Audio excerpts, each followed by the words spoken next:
No one teaches us how to handle our emotions today. We're taught to either muscle through them, which is repression, or to go by them entirely, which is emotionalism.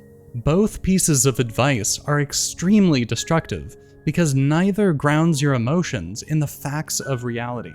Neither tells you what your emotions are and why you have them, only that you should either ignore them or indulge in them blindly.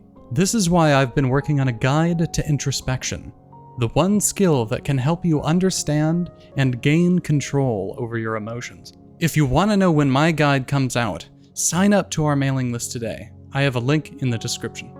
I wrote this guide because we're stuck between these two false alternatives of emotionalism and repression.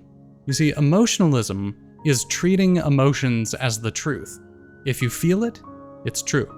If an emotionalist is upset with you, you're in the wrong and you need to apologize. From their perspective, the fact that they're upset with you is proof that you did something wrong. As far as they see it, their emotion is the truth. We can see this in many different ways. The person screaming at the guy who messed up his order. Those crazy people on planes. Those who shut down public talks because they don't like what's being said. Your coworker having a bad day and letting that dominate their interactions with everyone. Someone who attacks you with personal insults because you said something that they don't like about their favorite band. It's operating under the premise, what I feel is valid because I feel it. When you act on your immediate emotional responses, you're actually hurting what you care about. When your romantic partner does something to upset you, and you act on your immediate feelings and lash out, you're only damaging the relationship. When our emotions dominate us, we're out of control because whatever we happen to be feeling in that moment is what determines our actions. We are completely at the mercy of what we feel. On the other side of this false alternative, there's repression. Repression is typically thought of as being a lid on your emotions, but this is only half true. Repression is the avoidance of a certain negative emotion that is genuinely painful. To escape the pain, we cut ourselves off from feeling it, which really means cutting ourselves off from any thoughts that lead to that emotion. It cuts you off not only from feeling something, but from your own thoughts. If you're trying to avoid a feeling, you're going to avoid ever thinking about whatever it is that emotion is connected to. You're essentially blocking yourself off from a whole section of life. For example, a guy who's had a deep crush on a girl for over a year finally musters the courage to ask her out, and she turns him down. He quickly shrugs it off, saying, "Oh well, plenty more fish in the sea." This guy's running from the pain of rejection. He buries the emotion along with his thoughts about her, his thoughts of affection of her, why he cared for her, what he liked about her, because those thoughts lead to that pain that he's trying not to feel. After a while, he goes on a few dates with other women, but he finds it hard to connect with them.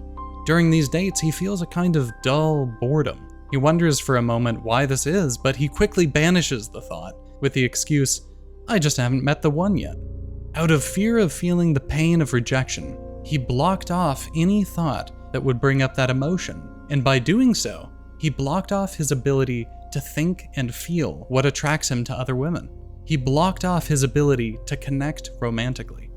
To give other quick examples, the father who can't say "I love you" to his children, the nihilist who claims that life has no meaning, the man who never cries, the stoic who ends his pain by killing off his own desires.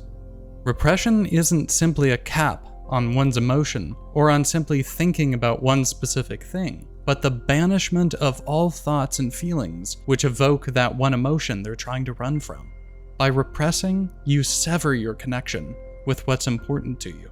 Both of these approaches lead to helplessness in the face of emotions and the situations that cause them.